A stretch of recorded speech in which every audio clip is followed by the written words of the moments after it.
Hello, this is Pastor Peter Pettit, St. Paul Lutheran Church. Welcome back to our next session of Heart.Soul.Mind in this fall of 2020.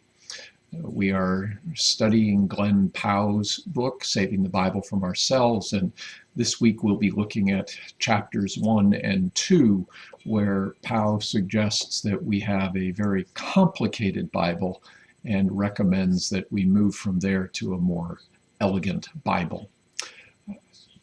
What's complicated about the Bible? Well, he lists a whole catalog of things that he finds that complicate the presentation of the Bible, starting with the very basic history of putting chapter and verse divisions into it. As we can see in ancient manuscript, what is called scriptio continua, the continuous writing that didn't even in some cases include word breaks. You simply had to recognize where words started and stopped. And in order to make it clearer what one was reading, eventually word breaks were put in, and eventually around 1200, Stephen Langton broke the Bible into chapters to give smaller units on which commentary could be written. And then in 1551, Robert Etienne assigned the verses within those chapters, which we still know today. And as Paauw indicates, Etienne did that in order to be able to create a concordance. He wanted to know how he could find all the occurrences of a certain word in the Bible. He wanted to make that tool available for people. And if you're going to do that, you have to have some good way to identify very specifically in which sentence does the word occur. It doesn't help to say, well, this word occurs somewhere in that part of Matthew where Jesus is preaching the Sermon on the Mount. That's not very precise. And so Etienne created the verse numbers in order to be much more precise. And Paauw's point about this is that for purposes of creating a concordance, that is very helpful, perhaps even necessary. But for purposes of engaging the Bible for what it is, not as a collection of words that we're looking up, but the way we might encounter it as a story, or Jesus' Sermon on the Mount as a teaching, the verses really become somewhat irrelevant. And so when he talks about an elegant Bible, he talks about one that is created according to its natural literary divisions. And he gives credit to William Tyndale of the early 16th century, who in 1525 published the first New Testament translated into English. And as you can see, Paauw references the songs and lists in Luke's Gospel. And here you can see the Magnificat in the end of chapter 1 of Luke's Gospel. And then the genealogy of Jesus' ancestors that follows shortly in Luke's Gospel. The first is very much set up like a poem in some ways, not entirely perhaps, but more so than the prose that you see on the page above it.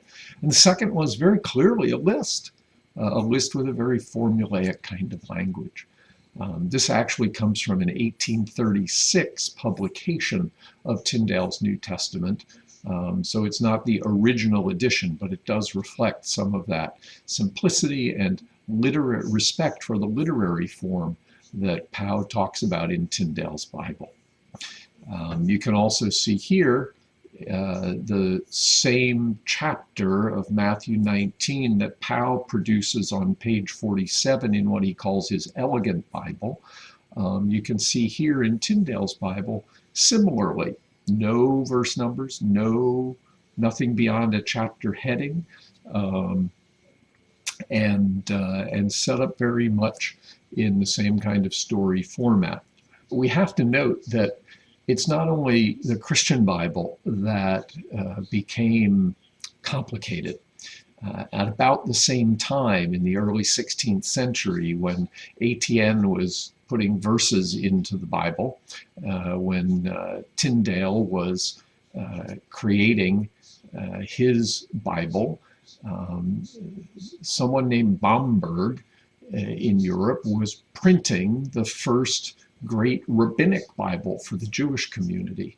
And very recently, the Jewish Publication Society in Philadelphia has published an English translation of that, but very much reflecting the format of that great rabbinic Bible of Bamberg, which has been echoed and repeated and emulated down through the centuries to today.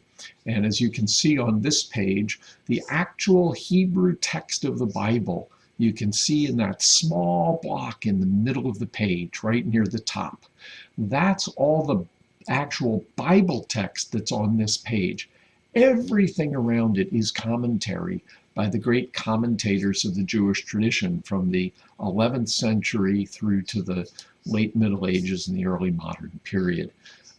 So here again, the Jewish community has also a fairly complicated Bible, one in which the great minds and interpreters of Scripture down through the years are given a place to offer their understanding of that bit of Bible text which is printed at the center of the page.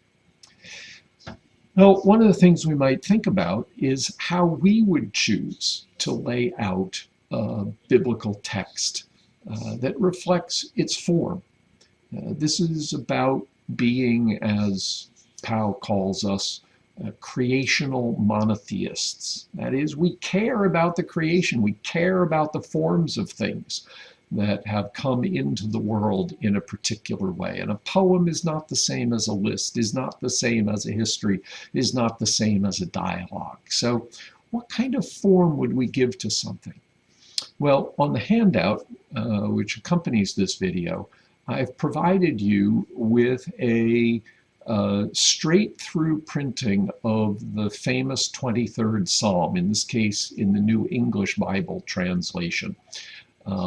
And I would invite you to take that psalm and read it through. Look for those literary cues that Paauw talks about. He talks about one of his colleagues who identifies recurring phrases. He also talks about the parallelism of biblical poetry.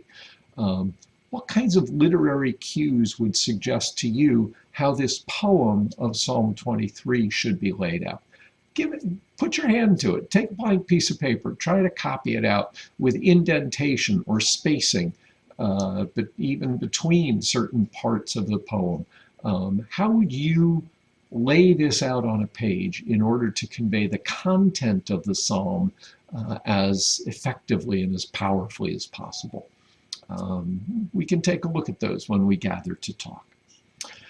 It's not only the arrangement of individual literary elements within the Bible, though, that Paauw addresses. He also talks about the arrangement of books.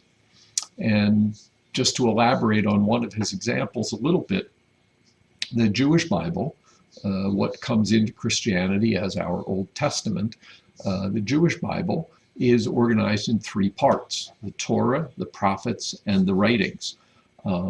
Some might say that the structure of that is that the Torah is like the Constitution. The prophets are the story of case law and the history of trying to live out the Constitution. And then the writings are resources for continuing to try to live out the constitutional life of the Jewish people. But both the prophets and the writings all go back to that constitutional story of the Torah, that by which the Jewish people continue to identify themselves and which they continue to try to live out. When that comes into the Christian community already in the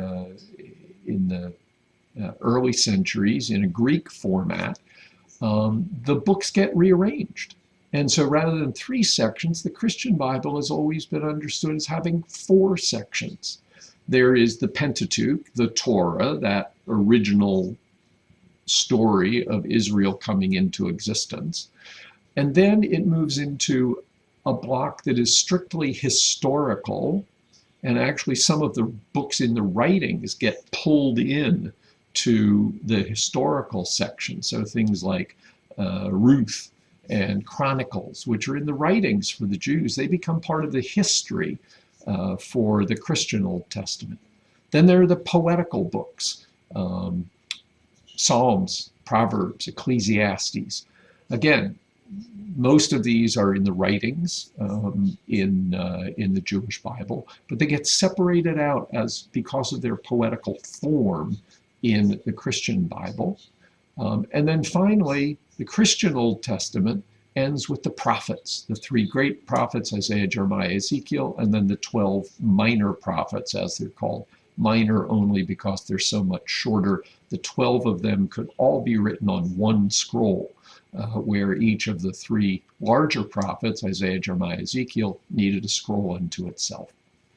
So we can see a different kind of structure here, where the Jewish Bible starts with its constitution and everything relates back to that. The Christian Bible, so to speak, begins, it's an historical arc.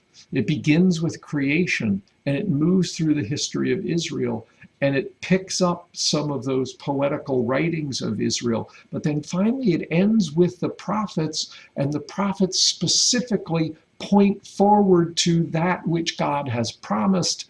And at the end of Malachi, when God says, I will send my messenger before you, Elijah will come and prepare the great day of the Lord. From there, at the end of the prophets in a Christian Bible, you turn the page and bam, there is Matthew presenting Jesus. Jesus in chapter 1 of Matthew as the descendant of these 42 generations of Jewish forebears. So the Jewish Bible organizes itself around the Torah as constitution, with things pointing to it and relating to it. The Christian Bible has much more of a sense of an arc that starts with creation and ultimately points to Jesus and the culmination of history. And then we get to the New Testament and how it's organized. 4 Gospels, the history of the early church in the book of Acts, the letters of Paul and other writers, and finally Revelation, really organized more by literary genre than anything else. And the letters are organized more by their length than by anything else. An interesting organization that puts 4 Gospels together. But how might we otherwise organize a New Testament? Could we do it based on writings that came from similar communities or that have similar perspectives? Would the differences among the Gospels be lifted up more if we related, for example, Matthew's Gospel more to the book of Hebrews or to the letter of James, which have similar interests in really seeing a very close connection between Jesus and those Jewish antecedents? How would we read Luke differently if we always read his second volume, the book of Acts, right after Luke, rather than having John come in between? And what about the order of the letters? Should their length be the basic principle on which to organize those within the New Testament? What about chronology, or what about topic?